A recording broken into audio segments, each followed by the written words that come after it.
তো বন্ধুরা, আজকে আমার সকাল সকালে স্নান কমপ্লিট হয়ে গেছে।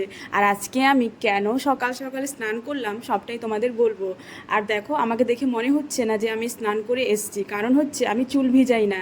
আর লম্বা চুল যাদের আছে তাদের গরমের দিনেও চুল ভিজালে কষ্ট, আর ঠান্ডার দিনেও মানে কষ্ট হয় চুল যদি রোজ দিন ভিজানো যায়। আর কি বলে, আর কেন আমি সকাল সকালে স্নান করছি তার কারণ হচ্ছে আজকে আমাদের কোয়ার্টারে কিছু অতিথিগণ আসবে। সেজন্য ভাবলাম সকাল সকাল ঘুম থেকে উঠে বাসি যত রকমের কাজকর্ম আছে সবগুলো করে নিয়ে আমি স্নান করে নিই। তাই দেখো, স্নান করে এসে আমি চুলটা চিরুনি করে নিচ্ছি। আর কি বলে, আজকের ওয়েদারটা বেশ ভালো আছে, একটু ঠান্ডা ঠান্ডা। আর যেদিন ঠান্ডা থাকে সেদিনই তো আমি ভিডিও করি, তোমরা তো জানোই আমি কি ধরনের মানে ইউটিউবার। তো দেখো, চুলটা চিরুনি করে নিয়ে এখন আমি একটু ক্রিম মেখে নিচ্ছি, আর একটু সিঁদুর পরে একটা ফোঁটা দিয়ে ব্যাস আমার হয়ে গেল আমার সাজুগুজু।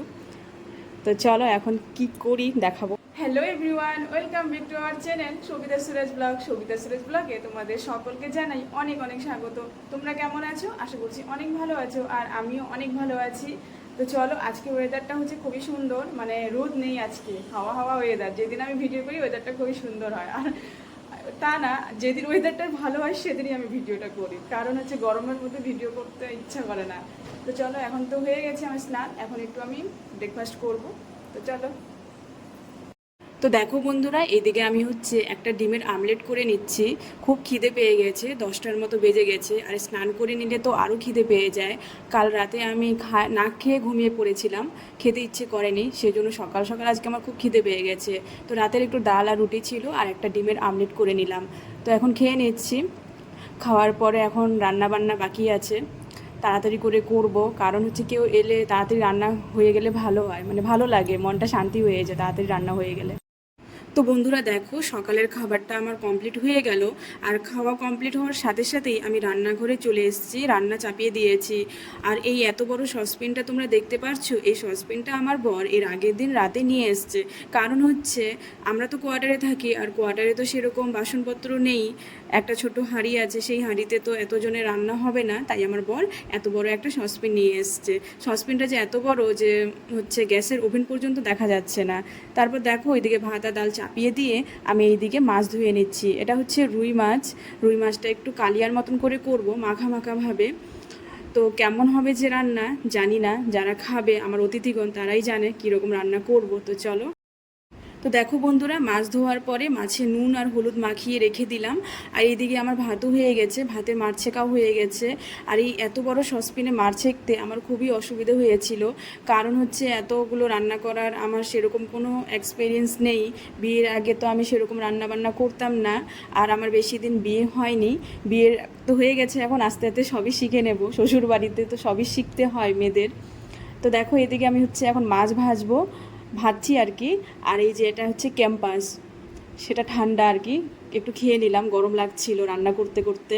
তো চলো এখন আমি মাছ ভাজি। তো বন্ধুরা, রান্না করতে করতে আমি এই দিকে একটু উকি মেরে গেলাম। সবাই মিলে কি সুন্দর বসে বিয়ের ভিডিও দেখছে, আমাদের বিয়ের ভিডিও দেখছিল। আর হচ্ছে এইভাবে সবাই মিলে বসে ভিডিও দেখতে, বিয়ের ভিডিও দেখতে খুবই ভালো লাগে। আর হচ্ছে নিজের ভিডিও থাকলে তো আরও বেশি ভালো লাগে। তো দেখো, সবাই মিলে তো ভিডিও দেখছে, একটু ঠান্ডা ঠান্ডা খেয়েছিল, চা খাইনি গরমের মধ্যে। তো এইদিকে দেখো, আমার ভাত তো হয়ে গেছে আগেই, যেটা বললাম, এই যে ডাল আর হচ্ছে একটু আলুর ভাজা করেছি। আর এদিকে হচ্ছে একটু স্যালাড কেটে নিয়েছি, আর একটু পাঁপড় ভাজবো। এখন মাছ রান্না হয়নি, মাছটা করার পরে পাঁপড়টা ভেজে নেব। তো দেখো, এইদিকে হচ্ছে আমি প্রথমে পেঁয়াজটা ভেজে নিচ্ছি। মাছ তো ভাজা হয়ে গেছে, আর মশলাও বেটে রেখে নিয়েছি। আলু ভেজে নিয়েছি তেলের মধ্যে নুন হলুদ দিয়ে। মাছটা হয়ে গেলে রান্না বান্না একদম কমপ্লিট হয়ে যাবে, তারপর সবাইকে খাবার দিয়ে দেব। তো চলো এখন। তো বন্ধুরা দেখো, আমাদের অতিথিদের খাবার হয়ে গেছে, এখন আমরা দুজন বেঁচে আছি, আমি আর আমার বর। আমাদের অতিথিদের খাবার ভিডিওটা করা হয়নি, কারণ হচ্ছে আমি তাদের খাওয়াতে ব্যস্ত ছিলাম। আর আমার বর ভিডিও সিডিওতে সেরকম ইন্টারেস্ট রাখে না, সেজন্য ও করেনি। আমি যদি বলতাম তাহলেই সে করতো, নিজের ইচ্ছায় ও আর ভিডিও করে না কোনো দিনও। মানে হচ্ছে ও ঠেলে ঠেলে ভিডিও করাতে হয় ওকে। তো দেখো অল্পটুকু ডাল বেঁচেছিল, সেজন্য আমরা দুজনে মিলে ভাগ করে খেয়ে নিচ্ছি। আর রান্না বান্না বেশি বেঁচে গেলে এই গরমের মধ্যে মানে রান্না এই বেলার ওই বেলার খাওয়া ভালো না। শেষ হয়ে গেছে একদিক থেকে ভালো, মানে পারফেক্ট রান্না করেছিলাম, একটু শুধু ভাত বেঁচে আছে। আর যতটুকু সবজি টবজি ছিল আমরা ভাগ করে এখন খেয়ে নিচ্ছি। আর আমার বর পাতা এনেছিল, বললাম না তো আমাদের কোয়ার্টারে হচ্ছে বাসনপত্রের খুবই মানে একটু অভাব আছে, কারণ তো আমরা তিনজন থাকি, সেরকম মানে সেই হিসাবেই বাসনপত্র আছে। আর কোয়ার্টারে তো সেরকম লোকজন আসে না, মাঝে মধ্যে আসে তো চলে যায় আর কি। শুধু ভাতের জন্য সসপ্যানটা আনা হয়েছে, ওটাই মানে খুব ভালো হলো। তাছাড়া বাসনপত্র সেরকম প্রয়োজন পড়ে না, পাতা পোতা দিয়ে হয়ে যায়। তো দেখো খাওয়া দাওয়ার পরে অনেকটা বাসন ছিল, সেই বাসনগুলো মাজলাম, রান্নাঘরটা পরিষ্কার করে এখন আমি রেস্ট নিয়ে নেব। কারণ হচ্ছে অনেক ক্লান্ত হয়ে গেছি, সকাল থেকে আমি হচ্ছে চলছি আর চলছি। তো চলো আবার দেখা হচ্ছে নতুন কোনো ভিডিওতে, টাটা।